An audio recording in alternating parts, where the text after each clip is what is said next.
Hello, everyone. Welcome to Americana Quill. This is Writer to Writer. This show is brought to you by nobody, as this is my first show, and God willing, not my last. So please like, subscribe, and tell a friend that likes to subscribe. Yes, I made it up myself, kind of corny, but I love it. Anywho, my first guest is a childhood friend who I spent some of my most impactful summers with as a youth, growing up in same areas, kind of New York, but like definitely different styles of how we grew up. So I want to welcome a freelance writer and soon to be Esquire, Ndome. Essoka. Hi. How Thank are you. you? I'm good. Thank you so much for having me. I'm really excited I get to be the first guest on your show. Well, hopefully it sounds good. Hopefully everyone likes it. That's all I care about. But I just want people to really love the process of writing because there's so many jobs I think in writing that people don't realize. Yeah. They think you have to be in front of a camera, but there's great jobs as a screenwriter, and there's just so many different avenues. And I just want to tackle maybe the avenue that you chose, which is freelance writing, and especially in the health sector. Yes. Especially in the So before we get into all that, I guess I want to talk about our childhood together, growing up, seeing each other, and I would say some of our most impactful summers. Yeah. You watched me go through the whole puberty from beginning to yeah, pretty Same impactful. here. Before facial hair to me having facial Yes. hair, all of Woo. it. A Yeah. time before girls needed eyebrows. That was a different. So we met around, I want to say about 12 or 13, because you did Yes, a different session before you came to I our did. session of session two. Yeah, I was 13. So how would you describe yourself at, I guess, 12 years old? Because you were a reader then and Yes. someone into literature for sure. I was a nerd. I was a big nerd. I knew even though I grew up in Queens, in similar type of neighborhoods, my parents are super African. They were really, really Right, strict. They right, didn't let me do anything. The only thing I was allowed to do without restrictions was read. So that's right. all I did all the time. And I really liked fantasy books. And so I read Harry Potter before it was cool. I would just like to say I know everyone is on the bandwagon now, but I loved Harry Potter. I loved I even read the Twilight series, the Hunger Games, Divergent series. I read everything that had a little bit of magic or a fairy or a goblin or a something in it. I was like, okay, let me read it. And I liked historical fiction too, which is a little nerdy, but I thought it was so cool. No, but like I think what we think is like kind of nerdy or out there, it's like people when you grow up, it's like no, these things were cool, and you'll find your village of those people that like it too. Yes, I loved history. I probably should have been a history major, but hindsight is 2020. Was that I your favorite subject before getting into sciences and you? it was my favorite subject. But when you're an African kid growing up, you got three choices: doctor, Right. lawyer, engineer, or you're a failure. Pretty much. I And mean, you chose a little bit of doctor and lawyer. So a little bit look at of that. both. Look So at I that. guess I landed in between. Two out of three, not bad. Right, two out of three. We're making it. So So before we started this interview, I was actually speaking to my wife, and I told her how I think you have one of the top five best taglines when it comes to your Instagram posts. And I'm going to read it for everyone so they know exactly what I'm talking about. Your tagline was, where is it? I have it here somewhere. Do you know it? Because I have it here too. oh no, you can read it. You can read it. I'll let you Okay. surprise them. Last of the HP cool kids. Yes. Ravenclaw bred with a Hufflepuff heart. Yes. That is top five to me, especially if you loved Harry Potter growing up. I loved it. I feel like, the people who like Harry Potter now they like it because of the movies. But Right. real No, no, fans, no. We was into those books. OG fans, it was the books. And honestly, the books are better than the movies. I will say the first movie is the closest to the book. But after the Hmm. second movie, they changed directors. So it was a little bit They lost touch. the integrity a little bit. You feel? Yeah, it was just great to watch, but it was touch and go. Like there were some parts I was just like, now y'all know that's not even what happened in the book. So why did Right. you add this? Um, but yeah, and like J.K. Rowling, she made an official site, before she started with her shenanigans that she's doing on Twitter right now. But before all of, What's I don't even know the her shenanigans. Speak of it, please. oh, she is What, basically Donald Trump fan? What's no, going on here? oh no, that would break my Oh, heart. But oh, she basically was commenting on the trans community, um, just kind of oh. saying off color comments that she really didn't need to say. It was not necessary for Right. her to add to the conversation. So it's kind of just like, She could have kept her hate to herself. Absolutely, yeah, I but get you. your childhood heroes, you let Right. them grow up, and just like they said in Batman, you either die a hero or you live long enough to see yourself become a villain. And That's now the truth. she's on the road to not being a hero. But Wow. before before all of that, she made a website called Pottermore. Like, I think we were like in college then, and I it was We supposed to missed all be the good stuff. it was Right. like the official, like, if you take this test, whatever it says, like, that's the house that you're in. I had Right. taken over 100 tests. Every single test was like Hufflepuff. I was like Hufflepuff ride or die. I was like yellow and black, everything. I hate every other house. My best friend was like the Ravenclaw queen. Me and her together, we was a dynamic duo. So we finally get onto Pottermore because like the original website crashed.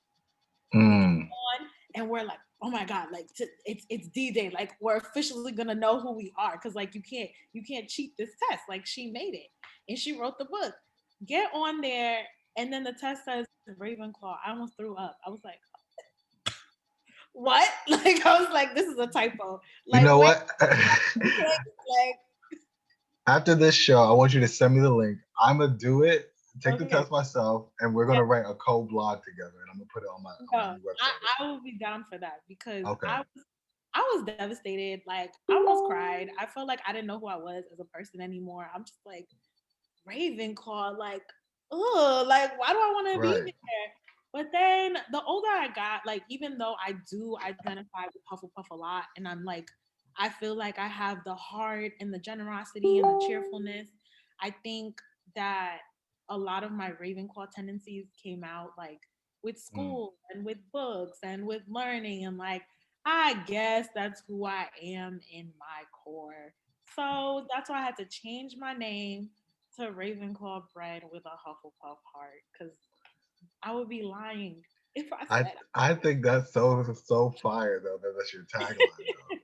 Was that like yeah. an original thing, or you heard that somewhere and you was like, "Yo, I Oh got no, it." I just made that. I Nah, honestly that did it one day because my tag said, it still said Hufflepuff, and then my friend was like, "But aren't you a Ravenclaw?" And I was like, "I see you coming for me, so I'm gonna right, use it." But like, just remember this when you take your own test. right, Yeah, and my best friend ended up being the Hufflepuff, and she was in shock too. Like, what is this? And so I guess right. maybe we're two sides of the same coin. I Mm. guess. Almost like a Gemini. That's pretty cool. Mhm. So, what's your favorite fiction book of 2020? I guess I know you read so many books that were probably so important to you in your life. So let's just say, I guess this year, if you had the chance. I don't know if it was written in. I don't think it was written in 2020. It might be like 2016. That's fine. Just one of your favorites, I guess. Then But one of my newer favorites is this book called Akata Witch. Akata is like when that West sounds African people, interesting. yeah, So it's West African people, specifically Nigerian people. I'm from Cameroon, so it's a little bit right. different, but we kind of adopt and use the same slang. So when you call someone Akata, there's a tenuous relationship behind it, because for some people they're saying Akata to mean like Black American people, but other people are like, the actual translation of the word is not a great word, so we shouldn't be calling people Akata in general. So is Akata like Uncle Tom for us in America? Like, how dare you even? I mean, it depends. Like, it's not used. It's kind of like the N word. Like, you could use it in a That's what I way was wondering. like it's a hard or you could use it in a way where it's like you're speaking to your friends or whatever. And Right. like with Akata, it's kind of the same thing. But now that there's so much back and forth about it, I kind of stay away from just calling people that in general because I don't want them to feel like I'm trying to offend them, even if I'm like actively not. Um, Have you so used that word before as like a term of endearment? I guess yeah, within I your like in family settings, people will say like when they're talking about people who are Black American. I mean, they're not saying it to be like, oh, those Akata, unless they are, because some people will be like, Akata people, they are just like that. But then other people yeah. will saying it as like Akata people, like the Black American people. So it's hot and cold. Or even maybe as a joke to your other African family members, like you so American right now. You a Kata. Exactly, like, I oh, look got at you. this Akata girl, because it might like it's the same kind of thing. So like, there's so much surrounding the word, but the book Akata Witch is about um, a young Nigerian American girl. She was born here. Her Mhm. parents took her back home and to Nigeria, and she is going to school there. And they keep calling her the Akata girl, even though she's like Nigerian, like Right. they view So her it's making her feel like an outcast. exactly. And then on top of that, she is albino. So, Mm. there's a tenuous relationship with albinism in West Africa in general, because there's a lot of people who like hunt albino people because they're like, oh, we get for money and witchcraft and all of these different kinds of things. But Right. in the book, it kind of takes all these negative things that could, remain negatives and makes them positives for her. And like it's her journey of like exploring witchcraft, but not like in a negative way, which is African people and witchcraft is like, ew, no, canceled. But in the Right. book, it kind of adopts all of these negative things and makes it into kind of like the African Harry Potter. Right. And it's just a really, really good book. And like, it was a book like I saw a lot of myself in. Mm. I didn't really see, because I mean, like, I love Harry Potter, but I'm also not a 11-year-old white boy with green eyes. Right. And No, no, of course. it's just like it's good to kind of see that now, like in the future, fantasy is moving towards you know All people different spectrums of race and people cultures. exactly, and you don't feel like you have to kind of like search for yourself in the book. Because I remember, like, I knew every Black person in the whole Harry Potter world, like cover to cover. I'm like, yes, Angelina Johnson, Dean Thomas, Lee Jordan. Like, I could rattle off all their names because that was all we had. So, you know, and yeah, but the book is really good. And there's another series I want to read, but I haven't read it yet. Children of Blood and Bone. Children of Blood and Bone. So what's the author of the first book, Akata Witch? So people can give them a look. Nnedi Okorafor. I don't like. I You know know her. what? You're gonna send me an email and I'm gonna just put Yeah, that in the yeah. description. I'm gonna write it off for you. I got you. No But problem. it's a really good book, and it's so like different. Like I love hearing like all these things that are supposed to be bad, but like they made it so good into such a good story. I like it. That's dope. And what's your favorite nonfiction book? Because I know you're in the health world, so I'm sure you're reading different things of science Mm, and law now that you're about to be an esquire. yeah. So Well, my favorite nonfiction book for like a sad reason is Henrietta Lacks, the My Immortal Life of Henrietta Lacks. you actually sent me a link to that recently, and Yes, I did. I didn't get a chance to read the book, but I remember the movie and I watched the movie, and it was it was very sad knowing that this beautiful black woman cells is helping so many other people out in the world, but it's without consent. Exactly. Um, so I read it. So we had to join a book club before we came to law school. Well, you didn't have to, but I'm kind of like a joiner person. I always volunteer my things for stuff. Like, I really should chill, but I volunteered myself to be part of a book club with the health law professor, and she assigned us to read the book. And like, I knew about HeLa cells before, because her cells are named HeLa cells, and I was a bio major in undergrad, so like I had seen it in like science textbook, and it like literally did not mean anything to me at all. I'm like, whatever, Right. the same other science things as everything else. But then to like read her story, read how this guy was like pawning off, cells of every Black woman that was coming through Johns Hopkins. They're not telling her that, anything is happening, like what's going on. After they give her this like horrendous cancer treatment, they went back to try to collect more cells, but the treatment was so harmful that like those second set of cells died. Like only the original cancer cells that she had were the ones that became HeLa cells. The story is sad. You hear what happens to her kids after she passes. You're hearing about like she One of her children, right? If I'm not mistaken. Or yeah, so, a lot of her yeah. children, like so many scientists patented the cells. It went all over the world. It did so many things. It's the base of so many cures. And like her family never got a single, I mean, these patents are $1 billion, $1 trillion, who even knows Right. how much money they're making. And like you get 0 cents. All of so many people in her family are poor. The person who wrote the book, like it was told through the lens of a white woman. So I'm also cognizant of that as well. Cause I was just like, I don't know how the story would have looked if somebody else would have written it, but Mm-hmm. it was still a really good read, and like she kind of went through all of the emotions, and she tried not to color certain conversations that they had, so certain things are said in the way that the person spoke to her about them. So like if Right. slang, she wrote it in the slang, etc., etc.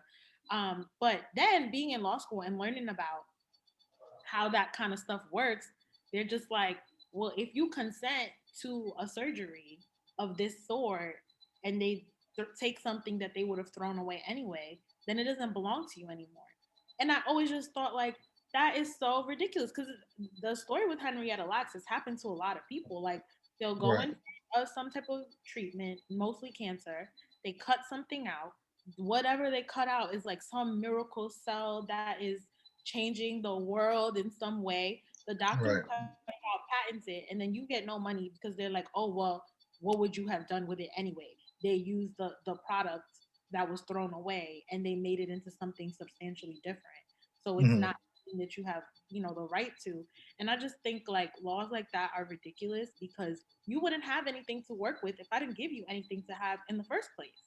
Like there should be some type of Is royalty. there a way to like restructure those type of laws though? Because I'm sure it's a state by state case or federal if you're really shipping cells, over out of the country. It depends. I don't know enough about patent law to like tell you like a firm answer. Right. For the most part, you can't really get anything back from that. You kind of just have to take your L, or you have to figure out if you're gonna find a doctor who you're gonna make them sign some type of contract before that says like, if you take something out and it's amazing, I want To be royalties. profitable for health. Yeah, Right. but I don't even know how that would work. So I can't even say for sure like that's what you would do. When you learn about it in class, they're kind of just like sucks to suck. And it's just like, what do you mean? Like Right. Oh my fix it. God. Yeah. So That's crazy. Um, what else can we talk about? Let me think. oh, man. So when was your love of like writing come about? Because although I know at childhood you was reading at 12, like is it instilled from your mom telling you like, yo, these are some good books to read? Because you read all different type of books. So Yeah. Actually, no, my parents never like pushed me to be a reader. Like I don't know, like I just really like stories. I guess because I'm a daydreamer. Like it started because like I just wanted to go away. But like if you yeah, can't go away, the way to go away is like through a book. So like absolutely. read a lot and I like would make up a lot of like my own stories in my head, and I had like random journals where I would write nonsensical stories all the time. So And is my that when it became pen to paper for you eventually? yeah, and like my dad would always be like, you would be so good in law school if you go to law school, like you would do so well. And I'll just be like, ew, like I want to be a doctor. I go to law school and And like, look at you now. yeah, look at me now. That's why you should never say never. I mean, I did actually write a lot even when I was in camp, but because I was nerdy, like the outlets I was choosing, everybody would be like, why are you here? Like I would write poetry and stuff like that, and I would like try Mhm. to join like the rap club, and everyone's like, girl, like, Right. did you do this Right. because book club was closed or like what? And I was like, damn, like I can't, I can't write with y'all. Like I have stuff to say too, like I love, Right. I like you. I like to express myself. Yeah, but it kind of, but that I will admit that I kind of was like, damn, well maybe like I should like fall back from writing and just like focus on what I know. Of course, it wasn't like intentional or Yeah. anything. Like I still wrote here and there. I still wrote a little bit of poems, but I just kind of felt like, maybe this is just something that I do for play, and it doesn't have to be like anything really like serious. So outside of poetry, like when did you start maybe caring about certain stories? Would you want to write a book? I don't know. Maybe one day, like really far down the line, Right, lost you got a lot on your plate right now. my life right now. I can't like see anything else past that. But I think like I really became, I guess, like a science writer or like a social justice, civil rights Right. writer in college. My little brother was diagnosed with autism, and I Oh, just like started like looking through information, trying to figure stuff out, and like learning more about it. And then like I learned how much people who have autism, they can't really advocate for themselves. And like I learned about like the treatment that they have to go through in group homes, and just like growing up and not being able to like express yourself. So I started like learning about it. So I did every project that I could do on autism, like did a whole bunch of internships on it. And then like after that, I was like assistant teaching in a school, trying to figure out where I wanted to go to grad school in Brooklyn. And I was part of this program where you like worked from like the end of the school day into after school, since I didn't have any certifications. right. So I was kind of just like in an observant role in the classroom. And I just used to see like what would go on with the kids, and I would just be like, who is writing like all this like legislation and all these, because like some of the stuff like would happen wouldn't make any sense at all. And then like I really decided I was going to grad school.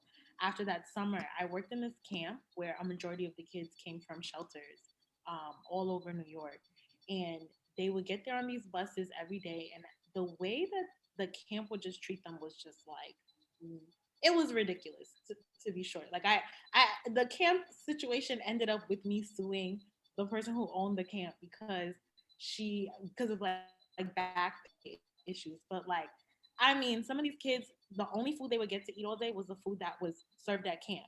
She wouldn't have Mm, money to give them food. So what she would do was she would make us meet in the morning at every school that offered the summer youth free breakfast and free lunch program. She was a scammer. y'all was robbing the New York City. Robin. I was like, wait, is this illegal? But like, I didn't know at the time. I'm like, what, 22, Right, that 23? I'm like, are you right. allowed to do this? And she would just be like, uh-huh. So we would go, they would get the free breakfast, and then she would say, oh, we're doing activities for the day. She would have us in an open field, because she knows that there's also summer NYC trucks that bring lunch to those parks, because they know kids are gonna play there. Another free meal for the day. And then she's supposed to be providing like snacks. She would go to Costco and get like the ices. That's like what, water and food Little coloring. 10-cent ices and keep it Yeah, pushing.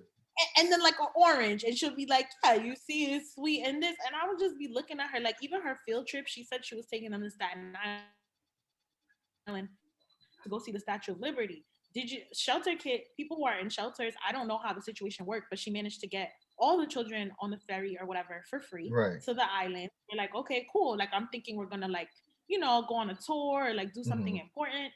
No, she just had them sit outside, and that was the day they had to bring their own lunch because they were going on a field trip. We literally did nothing but cross on the ferry and then get on the ferry and go right back. So they saw the Statue of Liberty in passing, and then they went home, and it was just a really toxic environment. I mean, I used to steal lunches for like the kids because they wouldn't have any food when they get home. I'm like, No, of what course. are they gonna do for dinner? So I would say, oh, it's for me, and then pack a couple in all their bags because I had the youngest kids, and like they can't eat a lot in one sitting. Like they're two. What are, they eat like two bites of cereal? Like, oh, I'm so full, and it's like, no, you're not. But let me Right. just pack all this stuff, for later for when you get home. Um, like it was bad. Like some parents didn't have change of clothes, but like they would leave the kids in like the same wet clothes all day, and like that didn't sit right with me. So I started locking the like I would tell them to go into the bathroom stall, lock the door, pass me their dirty clothes. I was washing it in the sink by Hmm. hand, drying it in the blow dryer, and then giving them back, because I'm like, you cannot be sending these children home like with rashes and all kind of stuff, because Right. it was bad. But anyway, one day I just woke up and I was like, you know what? I'm going to grad school for public health because like this is ridiculous, and everyone in ever is ridiculous, and I need to find out as much as I can on all these issues so I could like actually contribute besides the little Right. that I'm doing, here or there. I didn't even have a laptop at the time. I wrote my personal statement on my phone. Like I was just like, I'm leaving. And it was August when I decided. So it was late and my parents were Right. like, school are you gonna go to? Like it's August, like it's so late. Like why don't you just wait for the next round of school? And I was like, no, there's programs that start in January. I'm going Right. now. And that's how I ended up at Rutgers. And then a long journey to law school from there. Right. Which is it's amazing though. It's like your your willingness to want to seek information is what caused you to do all these steps, right? And Yeah. seeing the different things that you need to grow into, and now it's like you're Yeah. not reaching a big goal that your parents probably told you about that you never took seriously until you now you're there. I'm not doing that. Right. And now I'm like, oh, look at me doing that. No, So absolutely. So I know I've asked you a lot of questions. Do you have yeah, any questions for me? I do. Like, I just want to know, like, how do you come up with your story ideas? You're like a real author. Like, I feel like I like freelance here and there, but I'm just kind of like an academic. But like, you're like an actual writer. Like, how do you come up with ideas? I think it starts the way you started, just daydreaming. Like I think it's just not losing that part of you, right? And not letting society pressures make you feel like you can't take a moment to daydream. So a lot of my things I feel like are like downloads from like from spirit, from God. So it's like when I meditate, I might get like a little title, and then from there I'll start working on the beginning of understanding what I want my beginning to be and Yeah, the end, and then the journey is just trying to find my way through that maze of the middle to make yeah. what I think the beginning of the story should be and what the ending I want. So it's kind of just reminding yourself that you was a kid before and you can always tap back into it. Because I write a lot of young adult kind of Yes. simple stories. I don't try to overwrite things to make me feel like I want everyone to feel like they can read my book. I don't want no one to feel like they can't listen or read it. So Honestly, the young adult section of books is the elite section of all of the books that I think I yeah. read personally. So even now, I would still read a young adult No, book. same. Young adult, coming of age. It's just something about those stories that makes you feel like I Yes, was there before, or now these lessons now make sense even more now. That I exactly. love those type of books. So So good. like my favorite book in high school was like Tuesday with Maury. That's one of the books that made me think, oh wow, storytelling is pretty cool. Wow. What's your process like? Like, how long does it take you to write a book? I'm getting faster, but like I think my very first book, it probably took me about a year and a half just because I didn't know the process at all of even It's like so the key thing to writing is just sitting your butt down for 2 hours a day and actually typing away. typing And away. whatever's junk, get rid of it if you want to, or just make it better every day you sit down to work on that particular story. That makes sense. Do you like ever feel like how do I cut it down, or is it like you get to like just enough? No, because I purposely try not to overwrite. I try not to write more than 50,000 words in any book just because I feel like that's a lot. Okay. So like some of my books is meant to be 30,000 words because I want you to get in and get out. Life is you got a lot of things, a lot of distractions for life. I'm not trying to distract you forever. I just want you to have a good story with some good moral compass in it, and then from there you do what you please. So that's my goal. But I think that hurts when you're not trying to be independent. If you're trying to get a book deal, they want 85,000 words, they want 100,000 words. But a lot of those books they're repeating themselves in those YA Yeah, books. They're not writing anything those new. are because some of them you could be like, you could have stopped 3 chapters ago. I Right. just trying to tell me what happened, but I will still read it because I don't like I want Right. to end. Uh, that's so dope. I didn't even know. Like I was like, how do you like in And I my hope that answers your question because I'm sure it's much more, but I think since I do it so much, I'm probably missing certain details that are very important. like I don't know. In my mind, I feel like you're sitting there with like I know there's no typewriters now, but in my mind, I just see people with No, like a yeah. typewriter and like all these pages surrounding them, and they're like, oh, I don't know, like what to do, or like, Well, for a crime series, since I don't know nothing about law and stuff, I did some research for like those books that are coming out. uh-huh, So it's like research outlines are like critical. Just prepping before you actually write your first word is very critical. But knowing your beginning and your end is even the most important because then you can find your way through the maze of like the middle of like the high and low points of the story. Yeah, that's so true. I know, like, I suck at like making an outline. I know I'm in law school. I'm supposed to be, oh, you're so good at outline. No, like I'm horrible. Like I just start writing stuff and then I'm like, oh, I need a point or like I need to like figure out where I'm going before I finish this. So like, I wow, think like in the same. beginning I could just freelance write because I felt like I just had a few stories in me already. But now that Okay. I've already have 7 books out, now I was like, all right, now I need to start doing outlining Yeah. because my brain can't hold every last character that I ever thought about in my life. So it's like now I got to start definitely doing outline, and that's making the process faster because now I have more direction of where to go. I'm not just going off of feelings and emotions of what I think my characters will do. Although I still try to keep that, I Yeah. feel like it's more structured to move faster. Oh, and I'm not like, do you sit with your character like all day, like in your mind? Like, do you know what they sound like? I always wonder because I know, like, when I read a book, like in my head, they sound a certain way or they talk a certain. Like, do you think of that too? Like, I know you write it out, so like, yeah, but like when you're watching No, TV, yeah, I do because a lot of my writing is like also dialogue based too. So I don't just write it to be colorful. I write more. I guess I write like a man, like straight to the point, yeah, very as much detail as needed. Because I still want you to have an imagination. I don't want to yeah, you not to have your own vision of what they could be exactly, while telling you what the characters are going through. yeah, that makes sense. So since I write very dialogue based and certain parts of every story, I definitely try to make sure that the conversations are poignant and needed to like move the stories forward.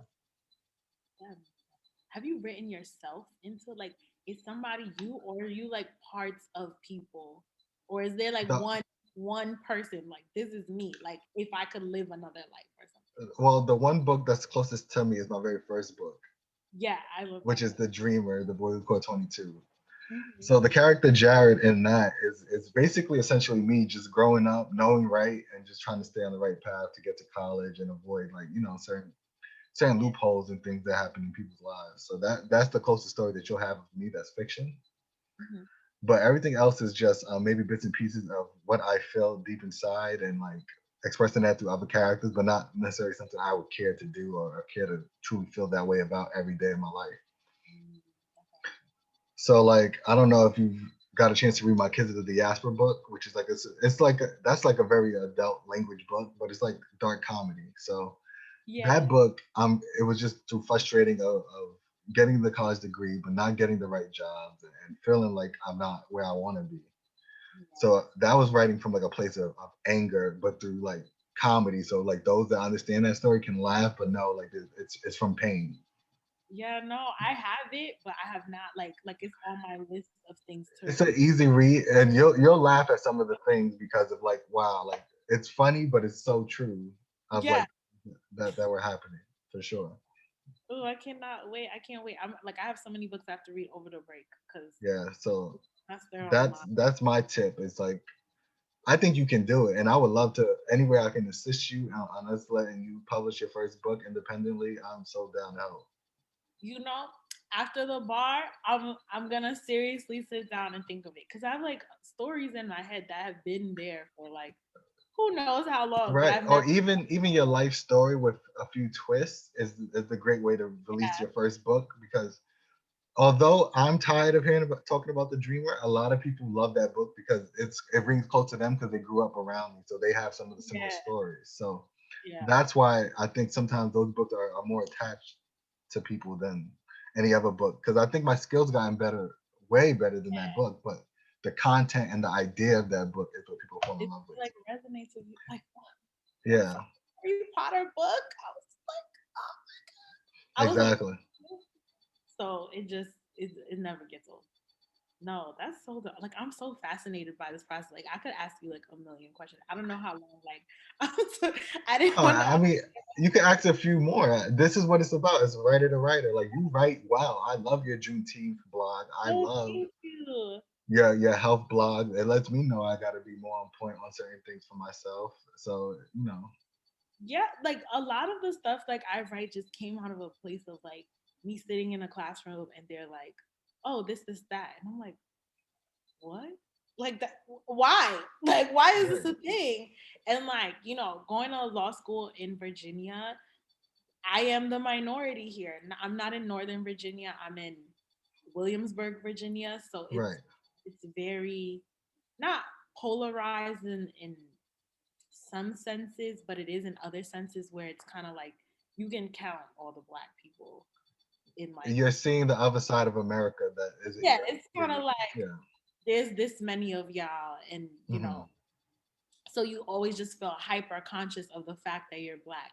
Like in New York, you can kind of, I guess, like blend in a little bit because even if you're like in a neighborhood that or area that's predominantly white, people associate with their culture rather than their race a lot. Like, yeah, people are white, but like they're Italian or they're Polish or they're Greek or they're whatever they are, and that's what Right. they spend more time focusing on. But that's what we do too, most of us I that are know, from family yeah. of immigrants at least. Exactly. We're Right? like, oh, like I'm African or I'm Caribbean or I'm Right. whatever. And then you come here and it's like white and black. And I'm like, Right. that's it? Like, Right. All those other flags y'all like, it cut feels it like, out. Don't belong you're, here. you're just black and they're just Right. white. And that's just it. And I'm just like, it's so different. It's different, but sometimes I think it helps let you know what side you're on if there's ever a problem though. Like yeah, it's down there, if they don't like you, it's gonna be known. It's not like up here where it's hidden agendas in New York. yeah, there's a lot of hidden agendas in it. Well, not so hidden in Long Island and Staten Island, but Well, I grew up in Long Island, so I know. yeah, not so hidden there, but the rest of Right. the everywhere else is kind of like, yeah, I don't Yeah. know. Maybe it is, maybe But it that's because in Long Island they feel comfortable because everything's already segregated. It's top isn't. 10 in segregation, both counties. Top 10. And you It, know, because you went to school in Stony Brook, so you know mm, the vibe as it's an like adult.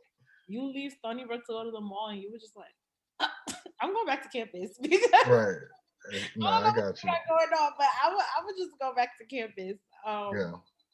Yeah, no, like, yeah, I want to be like a writer like you. I feel like you're a real writer, and I'm I just think you are a real writer. I hate when people, no, you're a real writer too. like, You just haven't taken the time to write fiction yet because you're becoming that's an Esquire. that's true. But once you get your law degree and if you have a few hours every day, 2 hours a day, but Yeah, for 60 days, you write your first draft, you'd be surprised how much you'll get done. that's true. That's the only tip I'm saying online and to the podcast world right now. Yeah, I'll tell you all the more. other ones you Yeah, I gotta gotta put sprinkle them in. on. You gotta Yeah, like bring them in. So if you're listening today, now you know. Like if you're trying to find out, you need to listen to yeah. more. Just but sit down for 2 hours a day and start writing, and from there you'd be surprised what you come up with. That's what I did with the Dreamer, and I lost the first one because my computer went kaput on me, so I had to rewrite it again. But my willingness to rewrite it again let me know this is really what I wanted to do because I didn't want to write until I was about 23. Although we had a meeting a few months ago with some of our old friends from camp, they said I was always writing. I don't remember that I necessarily. Well, I appreciate that, but I don't remember that, and I never thought it's so weird what you don't remember about yourself. right because like me going to school for business administration and management, I was not thinking. I was thinking of how am I gonna get to this money? I ain't thinking Yeah, about being an so artsy fartsy writing. yeah, So for me to like do it now lets me know that was really my passion as a kid. yeah, that's amazing. I love that. Like, do you see yourself writing like something completely like would you write like a memoir or like a like I know like Dreamer is kind of a memoir in a way, but like would you write like a nonfiction book or like something like totally different? I want to, but I want to be like to level of success where I'm not just talking to 50 people. Like I'm not important enough yet, but like maybe my characters can be for them to care. Like that's just how I feel about myself. And I think as a writer, the best way you write is by not having an ego because you're just worried about the characters doing what they want, what they need to do. It's not about what you want them to do. It's about what's the moments that they're in and what this character will do. That, And I think that comes out in my life of me. I didn't want to do a podcast. I just wanted to be known as a writer and a creative in that sense. And we just don't live in that time anymore. You have to do a little bit of everything. So this is like just my first step of getting into that world. I feel like you're already in that world. I can't wait till you're like Oh, I famous. appreciate it. You're like on CNN or something. And One they're like, day, and hopefully it's for the good. Hopefully it's for the good things too. right? If I'm on CNN, That's my friend. Like I know him. I know him in real right? life. That's gonna be me watching TV from my house. No, and I'm gonna and listen, this is what I realized, that from us talking this summer of reconnecting, that our friendship, our bond goes deeper than we even know because of just Yeah. childhood. Like when you realize that that's where it started with you, like it's a beautiful blessing to say that I know Dome, you know? Oh, and it's a blessing to say I know you. You are always so nice to me. I knew like even growing up, I was like, even if everybody's gonna make fun of me, Brinton is not gonna say that. He gonna be like, nah, just y'all gotta chill and shake his head. Like, no. This is like I am doing it right now. Like being your Yeah, probably. why y'all doing that? Just leave her alone. Well, it just comes down to like if you know better, do better. That's something my father always said. So it's like that's the one lesson that like I try to take with me wherever, no matter what's going on. I always appreciated that. I was like, see, No, definitely. So I guess I want to talk to you more, but I'm going to end the podcast. So okay. I guess I'm going to do the quote of the week, which is from Robert Louis Stevenson, author of Treasure Island. I kept two books in my pocket, one to read and one to write in. So that's a quote that I think is a great tip. Because if to be a great writer, I feel like you have to read constantly, just to remove yourself of your own writing and just to see the skill set of someone else's writing helps you write better too. And lyrics of the week, since we all love music and that's kind of what runs our lives, I just want to talk about the second verse of Nipsey Hussle on Dedication. And I'm going to read his lyrics. And maybe if I could put the song in, if I don't get flagged, this is the verse. Look, this ain't entertainment. It's for ends on the slave ship. These songs just spirituals I swim against the waves with. Ended up on shore to their amazement. Do you want to talk about the lyric breakdowns a little bit with me? What did you think of those first few bars that he said? I honestly I see you getting excited, so I want to bring you in on this. like my spirit was like, oh yes. I really Same. used to like play that on the way to law school every day. Like, I hope the examples I set that's contagious. I mean, like, it's so good. Absolutely. And That was the most beautifully crafted four 3 lines I've heard in a long time. I Absolutely. I was floored. Like, I mean, that's a Especially when you know your blackness at least a tad bit and you hear those lines, they resonate in your spirit differently. it did. Like, that was really a gift. Like, I love that album. I think it's a great album. Honestly, like, I love Cardi to death, but Nipsey really should have won. Yeah. So I'm going to continue the verse, but from those four lines, he's talking about actually, in my opinion, he's talking about his neighborhood necessarily. Look, this ain't entertainment. It's for ends on the slave ship. These songs just the spirituals I swim against the waves with. So he's talking about the things he had to overcome basically in those moments. And somehow I made it rich out of the neighborhood he comes from to their amazement. Like, how did he do that? So now I hope the example I set's not contagious. Lock us behind gates, but can't tame us. Used to be stay safe, now it's stay dangerous.